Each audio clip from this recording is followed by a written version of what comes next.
Woo, baby. We're not done with getting 7 Deadly Sins Origin stuff. Yesterday we got a gameplay trailer. If you missed that out, go check it.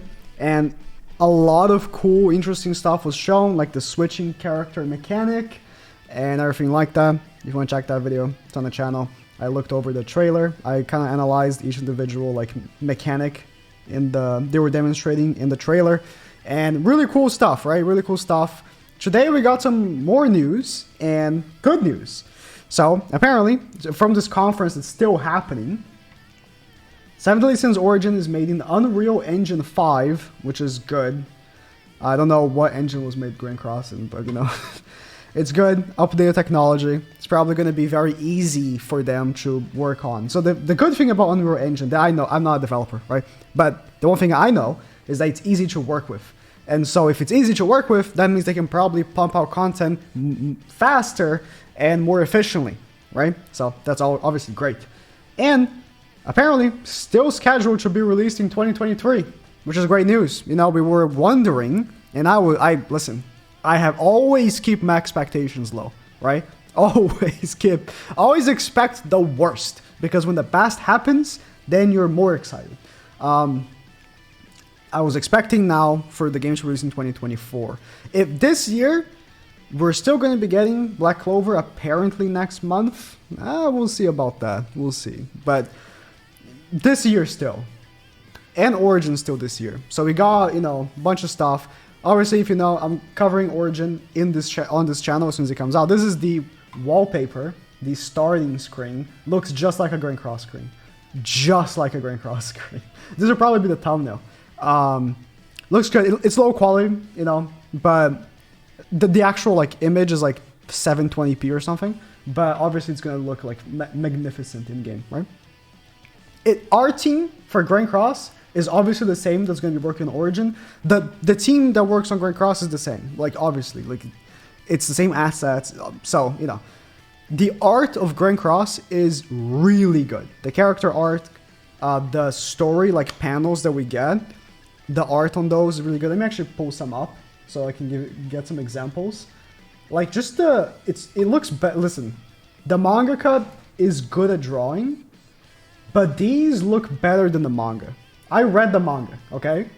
I didn't watch the anime. I read the manga, and I'll tell you, these look better, right? So the art team is gonna do crazy shit, and we got some extra gameplay courtesy of Kaku TVD's, like a French leaker. And let me actually just make this a little bit smaller. I should have done this from the beginning, but this gameplay, I watched a little bit of it. It's a little jank, but we can get a good look of it. So there's like a boss spawn.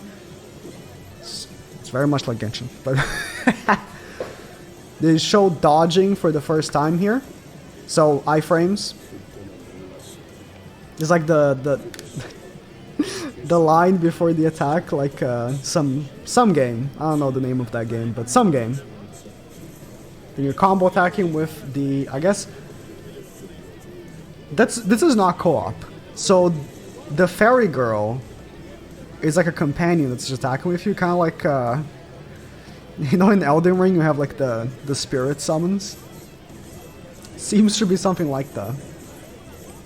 You're just comboing the boss. There's no switch mechanic in this video, like the gameplay footage we saw from the trailer, but, you know. This boss is unbelievably stupid. He's just attacking the floor. He doesn't change his behavior at all. So there's like a background noise from the actual video because it's... Yeah, this is from the trailer. And he dropping his pocket watch. Daddy's gonna be mad at me. Broke my pocket watch.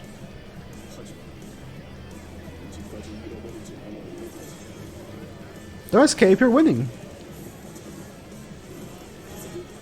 Well, maybe now you escape. So this is the end of the video. I wish it was, you know, the whole thing, but doesn't matter. We got some good look at some, like, specific combat. Obviously, there's going to be much more to it. From the trailer, well, I'm going to mute my video here, we saw this switching mechanic, which I think, you know, will add a level to what we just saw right there. Like here, this is the best example, right? He's on Tristan, and then he swaps into Gil, and he clicks definitely, I think, on this right here. So there's a cooldown. Gil comes in already doing a skill, and then it gets swapped to Gil. Tristan goes away. Then he swaps into Hauser, which again does a skill right off the bat, right? Then there's a cooldown as well. But then he swaps into the Fairy Girl, which apparently is an OC, and there's no cooldown. She didn't do an attack, right? As soon as she came in, she did not do an attack. Which means that you can probably swap between characters with no problem, like no cooldown, so long as you don't use their like attack that goes in. And then when he swaps to the Fairy Girl, then he does her ultimate or whatever. So there's definitely gonna be more depth than the little video they showed. This is the video had a tutorial for dodge, so it's probably like the first fight we're gonna see in the game when we get our hands on it. Just to teach us the basics of combat and stuff like that. You know how in Dark Souls 1, there's like that really easy boss in the beginning, like the big guy that has like no movement whatsoever, and you can just jump on his head and stomp, kind of like that. So don't expect much from this boss. Should be like the craziest form of gameplay. The comboing stuff is probably going to be way more in depth. So I've seen some comments of people saying, you know, I don't like Genshin, but I'm actually interested in this game because I have more faith on the team that work on this than that team. Or maybe they say they don't like the style whatsoever and they're not interested at all. Let me know what you think from what you've already seen so far. I think, you know, if they really go in with this, which they likely will, this could be the next big anime game. I think, you know, Knights of the Apocalypse has a chance of becoming popular. The anime is about to come out also this year, and me having already caught up to the manga, I can tell you Knights of the Apocalypse is better than Seven Deadly Sins. The story itself picks up so much quicker. It's actually, like, the main character is so good, right? So there's a really good chance.